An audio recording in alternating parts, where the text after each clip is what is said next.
Good morning, cultists. In our previous episode, we left things off after finally getting a revengeance on Tartuccio, only to watch him get resurrected by some mysterious fogman. All my glorious work undone. In any case, the mysterious fogman mentioned that Tartuccio is being used by the King of Patax, who in turn is being manipulated by someone else. So in the words of Helen Keller, the plot thickens. Now, I think in this episode, we'll go ahead and talk to Harran and find out what his deal is. And also, in between episodes, I actually went back to my room and deposited all my extra gear. So now I don't have a whole bunch of stuff weighing me down. And I also noticed this, the Amulet of Mighty Fists, which I think would be absolutely fantastic for Fabrosi. So let's put him on him. And it does reduce his AC by a little bit because we've taken off the Amulet of Natural Armor, but hopefully having more powerful fists is better than having armor? I don't know. We'll see. We'll see. If it makes too much of a difference and Fabrosi starts dying all over the place, then we'll have to change it out, but yeah, we'll see. Alright, Harran, tell me your life story, you boring bastard. Harran pulls his beard, muttering something that could be either prayers or curses. Upon noticing you, he winces. What? Oh, it's you. Fabrosi McCortez. Did I startle you? I'm sorry. Oh no, that doesn't matter. I was just contemplating the futility of existence and the worthlessness of the universe. The ways of Grotus are great. My humble mortal mind cannot fully grasp them, but what do I do what I can. Alright, I may come to regret this, but tell me about your past. My life is divided into two parts. The first was filled with blind wandering, doubts, and attempts to serve Torag. Torag, also known as the Father of Creation, is a stoic and serious dwarven god of the forge, protection, and strategy who values honor, planning, and well-made steel. So he's basically the god of dwarven condoms. Fantastic. He's an often distant deity, lending magical power to his clerics, but leaving his followers to make their own way through life, knowing that this will make them strong and determined. That sounds awesome.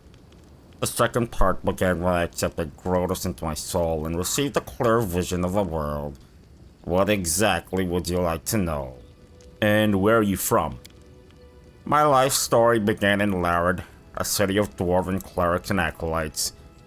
They served Torag and the other dwarven gods, Torag's brothers, Angrad and Magrim, Torag's wife, Fulgrit, his daughter Bolka, his sons Grundinar, Coles, and Trud, and also Torag's sister, Drangvit. Harran curves his lips in contempt. I wouldn't be surprised if they built a temple to Torag's pet dog. Yeah, that does seem a little excessive, not gonna lie. And also, Fulgrit, not exactly a sexy name. I mean, if you're thinking about children's names, think of it in this context.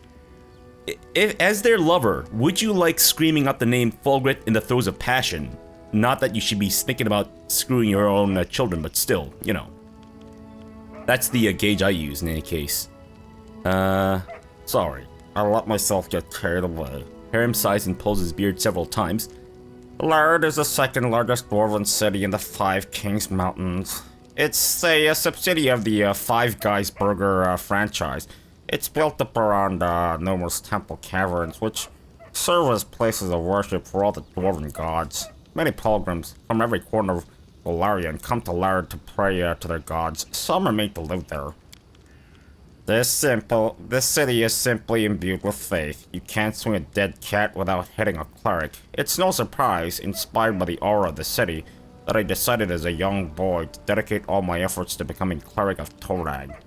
You once served Torag? Not just tried. It was a burning passion. I craved it by day and dreamt of it at night. Harran shakes his head as if amazed by his own stupidity. You see, Fabrosi McCortez. Beautiful name, by the way. Where's that name from? For my first days, I felt the presence of the god on my back. I heard his whispers and felt his power right up my ass. I like getting butt sex from the gods, though the nature of this power was unclear to me. I thought Torag himself was trying to speak to me, and I did all I could to understand his words. Oh, what a naive fool I was. I had no idea that Torag, that uncompromising conceited god glamorized by all the dwarves, was capable of betrayal. He turned away from me, Fabrosi Cortez. Again, amazing name. He left me in the hour when I put all my hopes in him and desperately needed his support. Torag is the god of craftsmanship, so every follower, especially the clerics, must smith their own suit of armor. The day when this work is finished is like the second birthday for a dwarf. We don't get second birthdays, we just have the one birthday when we're born and then bam, we're dead. Is newly born in the eyes of Torag. Harran sighs heavily and falls silent for a time. My second birthday never come. I'm still only 1 year old. Can you believe it? I can't even go into a fucking bar. I couldn't make the armor. Not even a sword. Not even a simple nail. My hammer smashed up against my fingers and fell on my feet. Molten iron burned my hands. The clerics laughed as they healed me. They used to say I was cursed by Torag, so I finally gave up any attempt to please the betrayer god. Even if Torag really has rejected you, is it enough reason to leave your homeland? You don't know much about dwarves. Harran lets out a sad sigh. How can a dwarf cursed by Torag go on living in a city where every single soul bows to Torag? I was alone, disgraced, humiliated, insulted. Had nothing to do with the fact that I never wore pants and always went around asking people to fuck me in the ass. A lone tear glints in the eyes in the light before sliding down Harran's cheek and hiding in his beard. A dwarf crying? I was trying to drown my sorrows in drink, but even the owner of the cheapest pub on the road would laugh at me while he put those mugs in front of me. I couldn't take it any longer. I wanted everything to end. But there was one thing that kept me going and prevented me from ending my life. I could still hear the divine whisper in my back. It was yet faint. It took a long time before I could hear it clearly, but having heard it once, I can never forget it. It was clear that none of Laird's deities favored me, so I left the Five Kings Mountains and went out searching. Didn't think that dwarves ever worshipped Grotus. How did you learn about him? Oh, but that blessed day became the beginning of a new life. Alone and abandoned by all, I spent many dull hours in the filthy tavern by the roadside. I don't recall the town nor even the country. I had no money. In fact, all I had was a hunk of stale bread. I was weary and almost fainting from hunger. And that was the moment when the whisper from my god became more clear. It was like he was calling me. At last, my sufferings had come to an end. It was a miracle for Fabrosi Cortez, and I had paid full price for it with my torments. I couldn't control myself. I just jizzed and shed all over the place. I walked out of the tavern and straight into the nearest forest, and there I found the ruined temple of Harran, the lost god. Harran was the immortal Aslanti, who raised the Star Stone from the bottom of the Inner Sea in 1 AR. I guess that's the year? And in so doing, founded the city of Absalon and ascended to godhood. Prophecy told of his return to Golarion at the beginning of the New Age of Glory. On the eve of his return, however, his clerics were cut off from his power, and terrible storms racked the world. Now presumed dead, Harran's demise ushered in the current age of lost omens. Oh, so he did come back. Interesting. Several figures clad in robes were holding a silent service there, a service to a god I knew nothing of. Nor minded when I stood beside them. For the first time in my life, I felt myself at home. My new brothers told me that they were clerics of Grotus, the god of end times. They were traveling around Golarion, spreading the teachings of Grotus, despite all the persecution, contempt, and misjudgment they received from others. I gladly shared this burden with them, for now I knew whose voice has whispered to me all those years. Wait, so you couldn't even make a simple nail, and you blame Torag? Are you suggesting my problem was not a curse, just my own inability to work with metal? Or maybe you're saying that I was just too lazy? Harran looks into your eyes defiantly, his hands trembling with suppressed rage as he runs his fingers over his beard. You're a fool if you think so. An ignorant fool. Have you ever met a dwarf who can't handle a smith's hammer? Even our children craft knives. No. Torag is the cause of my sufferings.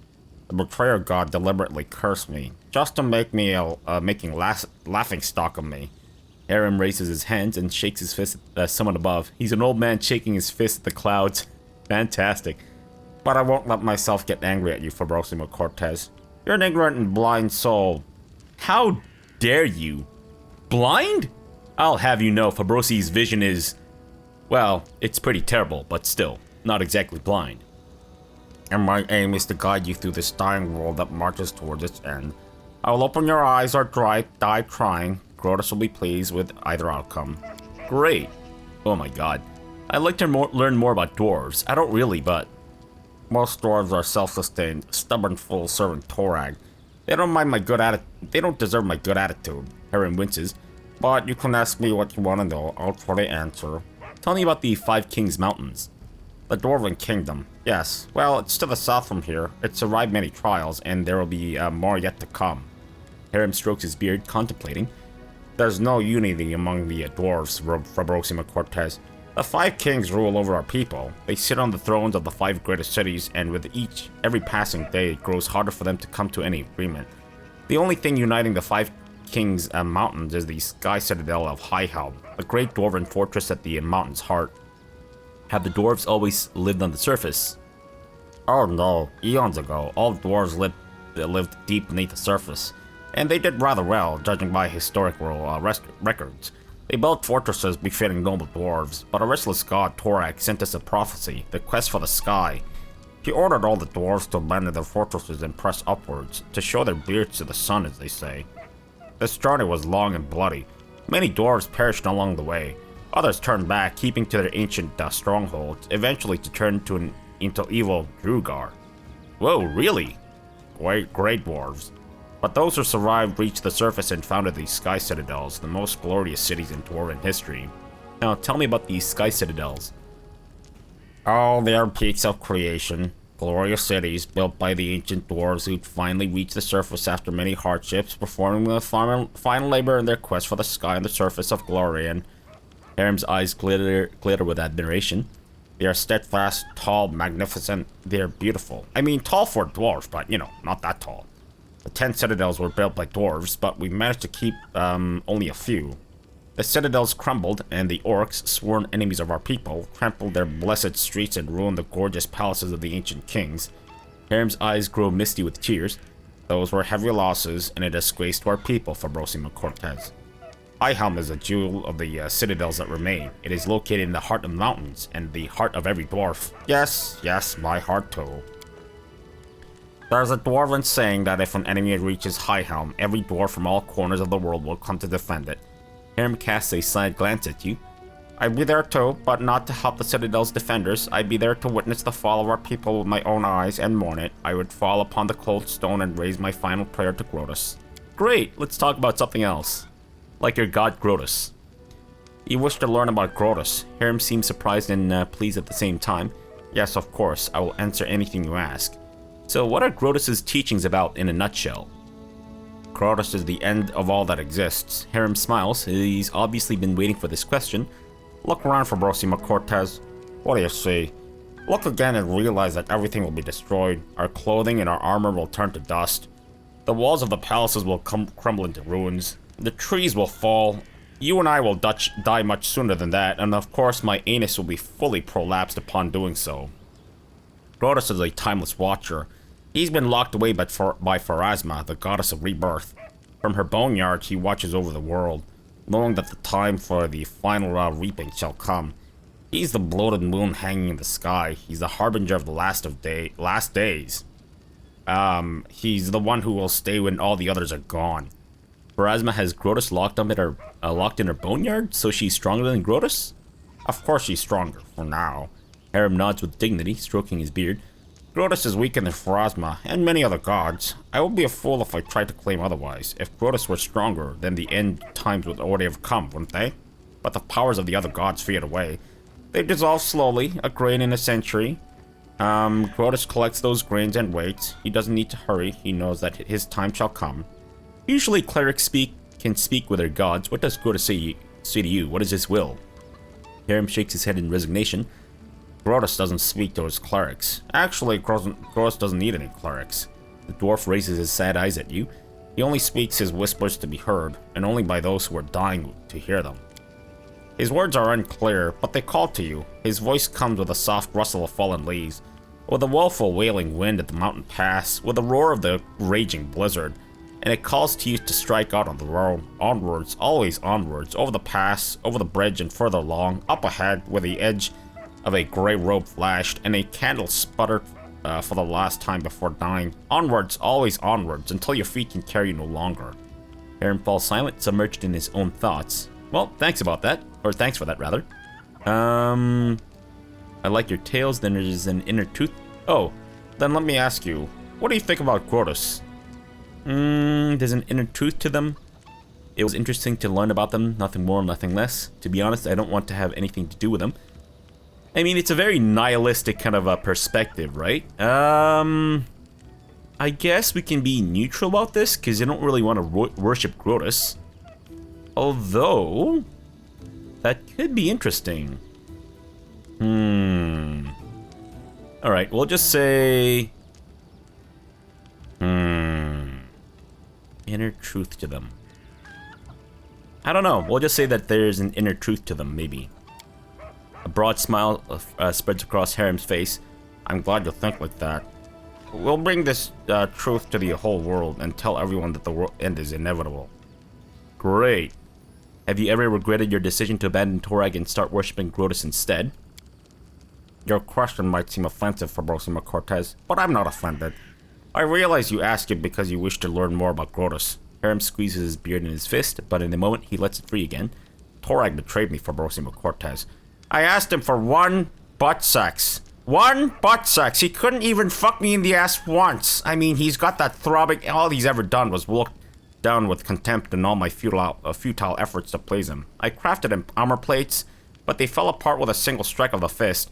I smithed swords, but they broke at the hilt. Torag's priests used to say that such failures were the curse of their uncompromising deity.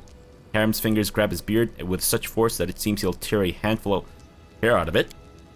It was Grotus who opened my eyes. He showed me that failure is a manifestation of his will. The end time is near for Fabrosi Cortez, and every failure is just another step towards it. Torag's curse is only half the reason for my failure. The other half is the blessing of Grotus, which I have born from early childhood. Harran smiles warmly at his thoughts. So the short answer to your question is no. I've never regretted opening my soul to Grotus. At least he fucks me in the ass daily, nightly, and ever so rightly. Alright, so from what I've heard, Grotus doesn't spare the minds of his clerics. They all go insane eventually. Is that true? Ha, who told you that? I'd like to look that slander in the eye. Harran bursts into laughter, but you can't understand what's so funny. It's already begun. You see, Fabrosi Cortez, sanity is quite a relative concept. Harran says as his laughter recedes. Each of us is certain that he's the sanest creature in the world. Well, definitely not Fabrosi. Meanwhile, we periodically doubt the sanity of others. So what happens if 2 or 3 people claim that someone else is insane? Does it make it true? Perhaps the accusers have lost their minds themselves. The longer a cleric listens to the whispers of Grotus, the better he comprehends the essence of his designs, and the deeper his understanding becomes. When the enlightenment comes, the mind of a cleric ascends to a new level of understanding, which is inaccessible to simpler souls. Is it insanity? This is for you to decide, Fabrosi Cortez. My decision was made long ago. When I reach enlightenment, I'll accept it with joy and delight. If there's a god in this world that's like Cthulhu, then yes, I would definitely worship him, but I don't know if Grotus is really the one. Honestly, that's just too much. You're a funny dwarf, and you have your peculiarities. But to go insane voluntarily, you should give it up before it's too late. Well, when you learn Grotus's divine plans, remember to tell me about them. I could use a good laugh. Your eagerness is commendable. Yes, definitely lawful evil. Harran smiles broadly.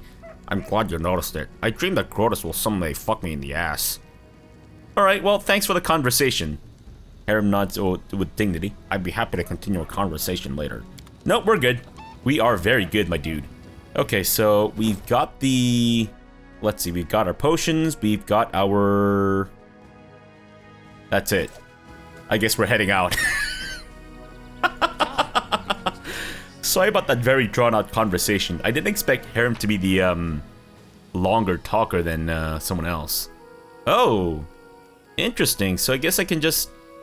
no, I'm good, thanks. Hopefully that chest is safe, and we won't lose anything after having left stuff there. Wait, didn't I deposit stuff in there before? I'm hoping that I haven't lost anything. But, alright. I'd say let's head toward the abandoned hut. And that's part of the Staglord stuff. Gotcha. Do we want to go down this way maybe? Just in case? Yeah, sure. Because as long as we're heading the general direction. Oh, interesting. So I've just noticed that we were walking a little bit slower in the forested area. I don't know if it's because it's uncharted territory or if it's because it's actually forested and that makes a difference in travel speed. Old oak. Really now? Okay, let me just connect this path here. There we go. Alright, so from here we should be able to hopefully... A great old tree dominates this area, rising from the remains of the waterlogged pine forest. It sounds a lot like that waterlogged lowlands that we've been to. Except that was a marshy, swampy area, I guess. And Fabrosi is now tired. Wait, we can just stop here, right? Yeah, I should just be doing that instead. Do we want to go north? I guess. Oh, I see. And this just connects back to the trading post. Gotcha. Well, let me stick by the water, I guess. Alright. Sorry, I just can't help but finish these routes. It bothers me when I see things disconnected and shit. Alright, we're almost there though. Almost there. The abandoned hut. Alright, we'll explore this later. Let's just get here and I think we'll probably rest before we head in because Fabrosi is exhausted now. I guess we'll use our rations? Yeah, sure. Is there anything else that we need to do? No, because we're cooking shepherd's pie. Valerie is hunting with CthuLoops. And I think everyone else has their orders. Alright, cool. Begin resting then. And miss a good fight. I want to hit somebody so hard my fists are itching. Well, you can train with Fabrosi if you want. Oh, nice. We've actually been able to forage for all of our food, I guess. Fantastic. Good job, guys. Good job. Now, the abandoned hut. Hopefully we won't get killed immediately. But watch us get killed immediately. And it is nighttime. Does nighttime make a difference in terms of our visibility? Guardian. Oh, it's her. It's the sensuous lady. Hello, dryad type person. You are here. Please follow me. That was her voice, right? I think she sounded like her. What is this? Herbs. Fantastic. Guys, we got some weed. Nice. Alright, miss. Father, please. I looked for the herbs you asked for. There's just not enough to... Silence! Did you not forget the rules? You speak when I say, you do as I... But father, I couldn't finish it 3 times. Did you just acid splash your own... Enough! I can't, enough! Oh, wait. Silence! Did you forget the rules? You speak when I say, you do as I say. Disobedience leads to punishment, and you've disobeyed twice. 3 times. Alright, that's it? The staircase decayed and collapsed long ago. It can't be climbed. Doesn't seem like it requires much, repairing. CthuLoops, can you please investigate this box? And hope that it doesn't explode. Rotted wooden rack, long ago used for drying herbs. Enlarged person, peridot, and some gold. Wait, so what else is here? This is some location that's important about the... That has something to do with the fog, no? Or am I completely mistaken about this? Where the fuck are we going? Oh god. Victory! Repent. I guess I should have maybe paid better attention. Whoa, or not. Wolf is just straight up dead. Fantastic. Alright, guys.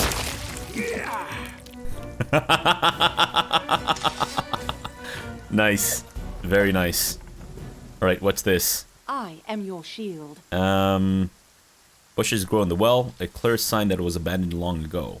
I see. Alright, CthuLoops, it's time to open up this box. Nugra's old notes? I'm sorry, what? Where is it? Nugras? Old notes? In early spring, Willow's leaves are the same color as her eyes. His too. I barely hold myself from burning them out with acid. It's his fault. Despicable weak. If it was not for him, she would still be alive. Alright, so I'm assuming that this is the man who cast that acid splash into his son's chest. And my guess is that the mother died during childbirth and he hates his son for it. Does not talk to me, looks away, plans something, I know. I have to gather a forest herbs and make a hiding place, hide my charms. He's a coward, but he can steal and run away. I will punch it out of him. Everything hurts, I can barely walk. How could he? How? He would never bring himself to confront me on his own. He says his name is now Staglord. Oh! He says he will not let me die or let me go. He says I should not be calling him my son, like I ever did. He told me to pack my things. We are leaving soon. He now has his people and his own fortress. I'm hiding the charms with the herb cache. I should probably not. I will not be able to escape. He will not let me. Interesting. So that guy isn't dead, but rather he was abused as a child and is now fucked up, I suppose. Alright, cool.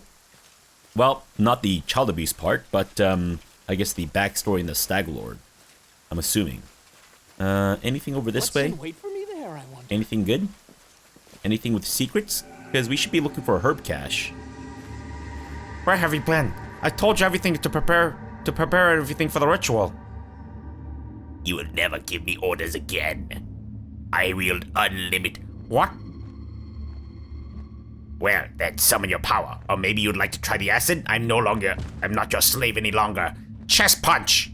Not your toy! Especially not your sex toy. Never again will you insert me inside your butthole and pleasure yourself vigorously. Not your son. I'm a misty man. Enough. Oh, enough. I won't kill you. Your powers will be of use to me. From now on, you do as I say. You speak when I say. Disobedience leads to punishment. Always. Alright. A small deserted timber shed. Oh, fuck. Alright, never get into the habit of having Fabrosi open shed up. No, it's always gonna be Jathel. Sorry, girl. And it's locked. Alright. Well, I guess it's gonna be Lindsay then. Wait. Can it be trapped? No, wait, because we tried to open up a trap thing first, the last time. And it was trapped and then it was locked. Alright, so... Oh, fantastic. Masterwork Dwarven Urgrosh and Masterwork Earthbreaker. Wait, Earthbreaker's a type of weapon? Oh my god, there's far too many types of weapons. The fuck? Huh. Back in my day, you used to be like martial, exotic, and all that such, but... I don't know. I feel like there's far too many types of weapons and thus also far too many weapon specializations and whatnot. If that makes any sense. I have been waiting for you. The flowers, birds, and wind told me you would come. Oh, my poor flowers. They will perish before long in this bog. Well, why don't you rub yourself vigorously on those flowers and I'm sure they'll come back to life. I mean, if you rub yourself vigorously on me, I would come back to life for sure. It seems that only you can see or hear the nymph. Speaking to the gods is best done in private. I can look away if need be. Okay. Tell me what to do next. Tell me about yourself. I would like to know more about my ally. Had a strange vision, a young man and an old druid who tortured him, and they exchanged roles. Would you stop following me? I have no intention of following you. Tell me about yourself. I want to know more about my ally. Do you really wish to know? Fine. I'll tell you a fairy tale. Once upon a time, there lived a young nymph. She lived in an enchanted forest, where 1,000 birds sung day and night, where the sun often left a spark or two hanging in the tree crowns, and where the starlight fell on sleepy glades like a glowing soft haze. As much as I love camping and waking up in the morning to like birds singing and shit, can you imagine thousands of birds singing simultaneously all day, every day. It's just like, squawk! Trying to fucking sleep and shit. Trying to have a conversation with someone. If you've ever been to like an aviary, you can like simulate that basically. Because they're often chirping and singing and shit, and you get like, it's deafening sometimes. But anyways. The young nymph loved simple things, like sitting by the stream with her friends, braiding each other's hair and adorning their braids with crystals made of dew, or watching the flowers blooming. But inside her soul, the young nymph dreamed of something more. A sexy, blue tiefling man with no shirt and constantly covered in blood and smells vaguely of boiled cabbage, fucking me vigorously. The nymph's voice is quiet but clear. As you hear it, you seem to sense the aroma of the forest glades washed with the morning dew, mixing with the odor of spring meadows of flood with blooms. Oh, dreams. Nothing in any world can live without them. Even a seed that falls in fertile soil cannot sprout without the dream of the sun. The same was true for our nymph. She wished to turn her enchanted forest into a true fairy tale kingdom and fill it with thousands of wonders. Plans so ambitious rarely go unnoticed by greater powers. New notes creep into the aroma of the forest and meadow. Now you smell a storm coming. Those greater powers decided to punish the nymph for her boldness. They sent a horrible monster to poison the enchanted forest and kill the singing birds. The nymph was forced to flee, and finally she found shelter here in the stolen lands. Here she hoped to sprout the seeds of a new dream, even as she mourned the dream she'd lost. But then the magic mist appeared, killing everything that lived. And the nymph cast about, desperately searching for help. So far, these are the fairy tale's final words. But I hope this is not the end just yet. Interesting. So she's trying to set up a kingdom here. Or so she says. Alright, well, would you be willing to share the details of your story about these evil powers, the enchanted forest, and the monster? One day, perhaps I will tell you more. But it doesn't matter now. We need to concentrate on the problems at our doorstep. The Stag Lord, the Druid, the Mist. Alright, well, I had a strange vision. A young man and an old druid who tortured him, then they exchanged roles. Yes. The soil, water, and stones here are infused with toxic pain and fear. They poison this place as we speak. You have seen where your enemy's journey began. The one called Stag Lord was once the victim of a cruel madman, and has since become one himself. You see now how monsters are born. But what comes of regret for a thing you cannot change? There is no time to be lost. We must do away with the fog quickly. Great, so tell me what to do. Search the area around the hut. Try to find anything that remained of the druid who lived here. I am sure the fog is his doing. This suffocating veil is as vicious as his nature. We should learn more about the fog and the ritual through which it was created. Return to me if you find anything. The past may hide the answers that shape the future. Oh, don't worry. I'll be back soon, miss. I will be waiting. Alright, great. Okay, so we need to look around the busted hut. Gotcha. He did mention something about leaving something in the herb cache. And now we've got some edible moss. Great. What's that? Alright. That's another token of the Dryad. Speak. Jaethal, is there something up here? Something to explore, something I will maybe indulge trapped and you. deadly.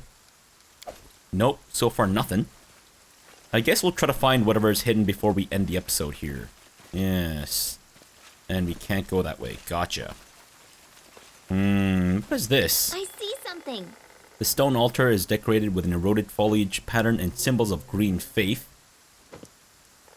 A wooden house, time-worn and apparently deserted. Alright, Jaethal, Request. you're up again. Is that the herb cache? Nugra's lost note.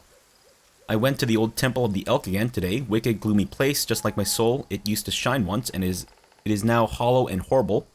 Did he spy on me? Maybe I should lock him up. No, let him be. What can he do? The useless coward? Just whimper and hide. Okay, so I guess we should go to the... Come again. Did you find something? Wow, okay. Little creepy, but why don't you spawn inside of Fabrosi? That way we can actually have some weird fog sex. I found the druid's notes. They mention a temple of the elk. Can this help us? An ancient temple. The temple of the stag god. Yes, that must be it. The place of power where the druid created the fog. Perhaps we'll be able to cleanse it from there. The temple hides in the thicket not far from here.